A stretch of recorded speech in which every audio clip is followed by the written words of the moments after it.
বেশ কিছুদিন ধরেই মনটা একটু পাহাড় পাহাড় করছিল, তাই মনের ডাকে সাড়া দিয়েই বেরিয়ে পড়লাম পাহাড়ের উদ্দেশ্যে। এবারের গন্তব্য সিল্ক রুট। সকাল সকাল এনজিপি পৌঁছেই শিলিগুড়ি থেকে যাত্রা শুরু হলো। তিস্তাকে ডান হাতে রেখে এগিয়ে চলল আমাদের গাড়ি। এই রাস্তাটা সকলেরই চেনা, খুব প্রিয় একটা রাস্তা। সামনে পড়বে করোনেশন বিচ। প্রথম দিন আমরা থাকব ঋষিখোলায়।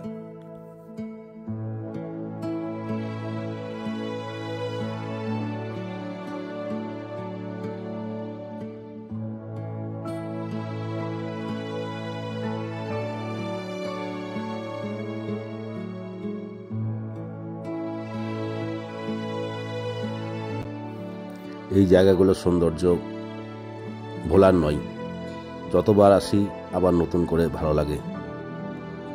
সেই তিস্তা, সেই রাস্তা, সেই করোনেশন ব্রিজ। প্রায় 3 ঘন্টা চলার পরে রংপো সিকিম বর্ডার ক্রস করে আমাদের গাড়ি চলল আমাদের হোমস্টের কাছাকাছি। এই হচ্ছে আজকে আমাদের আস্তানা, ঋষিখোলাই আমাদের হোমস্টে।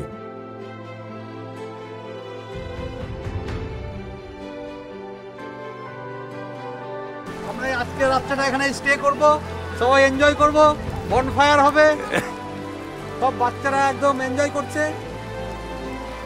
ভালো আছে জায়গাটা, সুন্দর জায়গা, দারুণ জায়গা, দারুণ জায়গা, দারুণ পরিবেশ।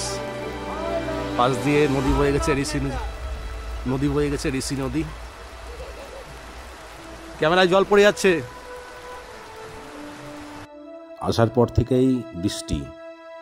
ঋষিখোলায় ঢুকলাম, ঝিরঝিরি বৃষ্টি পড়ছে।